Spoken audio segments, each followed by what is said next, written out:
Good morning, and a special good morning to Tobago. That's right, we touch base with Tobago this morning. Now, Mr. Ashworth Jack has been involved in the politics of Tobago for some time now. He was the last minority leader before the PNM would have swept the election a couple of years ago and controlled the Assembly House 12-0. But he has also been very quiet for some time as political leader of the Tobago Organization of the People. Now, recent events have, however, brought him back to the fore. In one of his few full-length interviews, he sits down to assess what's been happening in the Tobago space. Mr. Jack, good morning. Good morning. Good morning, Tobago. How have you been these past few months, and what have you been up to? Well, I'm actually very much involved in my own family business. We have done some expansion, stuff like that. But in looking at what's happening in Tobago, it actually saddens you. In fact, should I change that to say what is not happening? Because we seem to have ground to us and halt. I know that the hot topic, and I was asked to comment on what happened yesterday with Mr. Duke, and I know that there have been a diversion of views on Mr. Duke's attempt to draw attention to what is an untenable situation with the islands. And I don't think it's just the sea bridge, because the air bridge is no different. I'm going to get to that. But I want to say that, yes, Mr. Duke could have attempted to draw the attention by swimming some part of the journey between the islands, and people had all kinds of things to say about it. But the question here is, why does it always take a Tobagonian to do something dramatic, to draw to the attention of the nation the suffering of the people of Tobago? I mean, regardless of what we say about Mr. Duke, I think Mr. Duke's effort was commendable in terms of doing what he had done to draw to the attention of the nation, the plight of the people of Tobago. This is not going on for now. I mean, since last year, we knew that the vessels were having problems.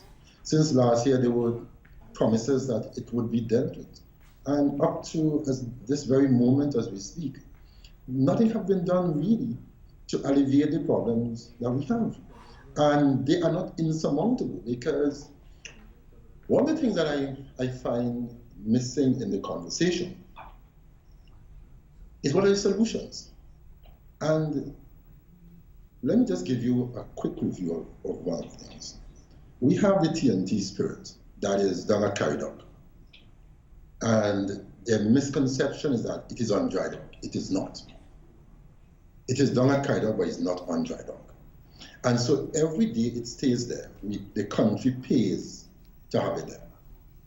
And coupled with that, it's not working on the power of the vessel. So we're also renting an offshore generator to keep it going. That's additional money that we're doing nothing with. And then we're bringing in this vessel that is a stop and start, that the port engineers said that is not worthy, not seaworthy.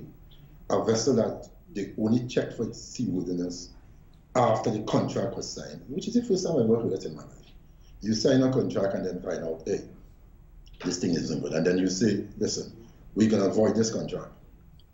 I think it's either today or tomorrow, they will go back out to tender. But we have our own vessel parked up in Caridoc. And the problem is there are some engine problems. So how do we deal with that quickly so that Tobago doesn't suffer the way it is suffering? And I'm going to give you some examples of the suffering in a short while.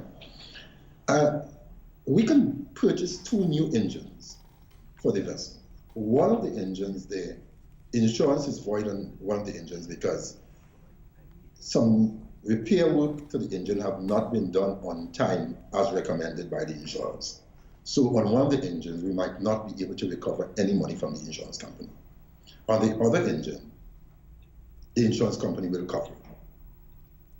The cost of an engine is probably just about $1 million or so US dollars.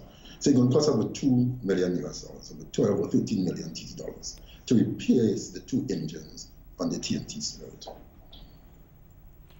Yet we are paying $22,000 a day for a vessel that is smaller, less capacity, much older. And let's take it to the ridiculous. This month, the investor was supposed to have arrived the 26th to start work in Trinidad. He would have carried a price tag of 22,000 US dollars a day. That's about 30 something days, right? 30, 31 days, about 33 days. If we look at the money we did not spend, it will be just about 700 something million, 700 something thousand, sorry, US dollars, which works out about 4.6 million TD dollars. To buy the 2 new engines, even without the insurance, it will be about 3 months rent. How can we find money to rent for a year with an option to renew for 3, and we can't find money to replace the engines? And if we replace the engine, this is a much better vessel than the one that we bring in. So it's not that it takes rocket science to solve the problem. It's just a lack of will. And then we must remember the issue of the panorama. We have a very similar thing. When I'm not even talking about the Sue. Let's deal with the panorama that we had. The Sue came, of course, we never used it, and we gave it away basically. We did the same thing with the panorama. The panorama was parked up in the port in Trinidad for a couple of years. Somebody bought it, spent a couple $1 million on it, and it's working perfectly wherever it is. And we seem to be going on the same road with the TNT Spirit. But this has been going on for so long. And what is the effect on Tobago? One, goods, you were getting so much trouble. In fact, we went to a barge, we had the truckers protesting every day. We had hardware is not getting material, groceries not getting material, business, because I own a business and we were having shortages of some stuff, not having stuff. And what that did is that it created a backlog not only of goods, but of persons coming to Tobago. We must remember that in the last couple of years, some Caribbean islands like Jamaica and Barbados have been getting more international tourists in a week than Tobago have been attracted in a year. So what has been happening is that the local or the domestic tourism kicked in and was kind of keeping the Tobago economy afloat, which is most of our brothers and sisters from Trinidad. In the last couple of months, especially between Easter and the August vacation, because of all the problems with the inter-island ferry, they have not been able to travel to Tobago, and people who have traveled to Tobago sometimes spend as much as 2-3 days trying to get back out of Tobago because the port is in a mess and the airport is in an equal mess. And so a number of persons canceled their bookings to Tobago or chose other destinations around the Caribbean and in North America, or just stayed in Trinidad. So the Tobago economy have grown almost to a halt as far as the tourism is concerned. And to get a number of things out of Trinidad into Tobago is becoming almost impossible. I had a personal experience where I was trying to get some material into Tobago. And it took me, 3 weeks to be able to get a space on the boat, to be able to bring it to Tobago. And I'm not unique. This is happening every day. And so what happened yesterday was just a way of highlighting some of the major problems that we had. And I think that... Do you think it will make an impact? Yeah, sorry, you please go ahead. Do you think it will make an impact? That protest, that swim protest? I don't know if it makes an impact on the government, because I don't think anything makes an impact on this government. But I think it brought some awareness of a number of persons to listen. We know it was bad, but this is happening. So it became a talking point for a couple of days. I hope it is more than a couple of days, and that something is done very quickly to deal with the situation. With respect to the Prime Minister's meeting with stakeholders last Monday, were you there, and what do you make of it? No, I was not. I think it was a meeting that by invitation. Of course, I'm a businessman, but I don't live as a stakeholder in the eyes of a lot of those people. But no, I was not there. But what I heard, what I heard in conversation with a number of the persons who were there, nothing really came out of it. Nothing came out. Because, I mean, you can't wait 5 months after the fact to come to, when you knew, I mean, the Prime Minister traveled on the inter-island ferry to Tobago to prove that, hey, this thing ain't so bad. And then months after, you come back to say it's bad and we need to fix it. We knew it was bad all the time. People in Tobago who depend on the inter-island ferry know how bad it is for them since Easter. I mean, I remember going to another business place right close to mine, and I was speaking to the proprietor, and he was saying to me that he operated the business since his grandmother's days, which was about 30 or 35 years. And it was the worst Easter he have ever spent because of the number of cancellations and things, the number of persons who didn't know they were going to get back to Trinidad. So these are the high points in the Tobago economy. And at these times, you can't get into Tobago and you know what it is. And then to cut, let me just say this to that. I remember in 2012, when I would have written to then Minister Devant Maraj, asking for the airport hours to be extended from, we used to close about 9 o'clock, to 1, 2 o'clock in the morning. The then chairman of the PNM in Tobago, Mr. Wilson, wrote about 3 or 4 articles in the Tobago News condemning the opening of the airport to extended hours, saying it was a waste of money. Could you imagine the situation we have been in today if the airport was still closing at 9 o'clock? I mean, it's not good now. It's not good. It's far from being good. But I shudder to think what would have happened if the airport was still closing at 9.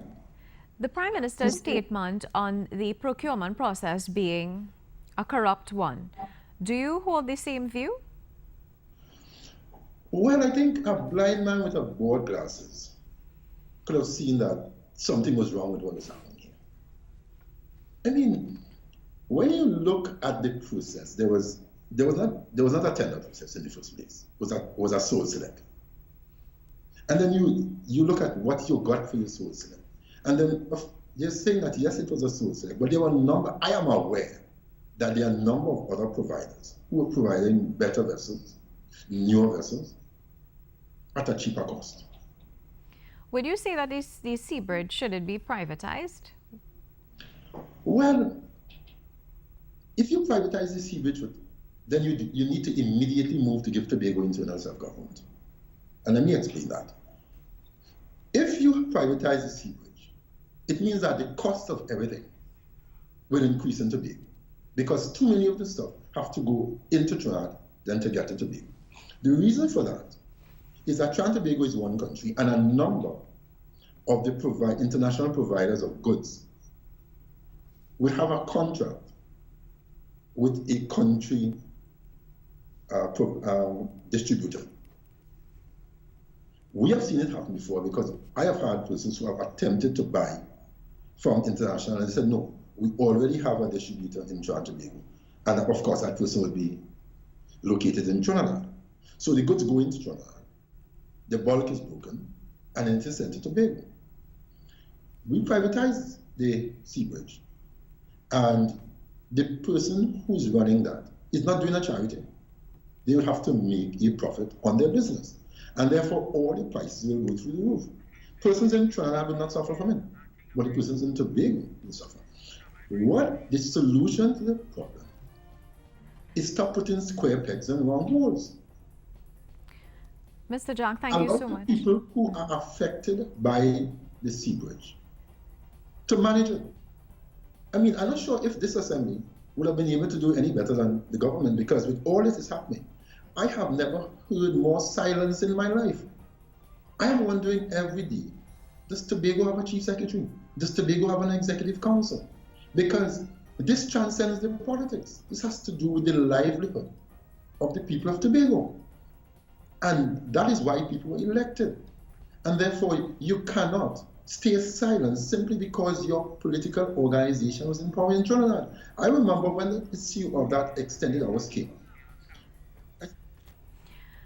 Mr. Jack, thank you so much for taking our call this morning. Of course, he's one of the many who seem to have reached their level of frustration with this ongoing saga with the air and sea bridge. We take a short break. We return with more. Stay tuned.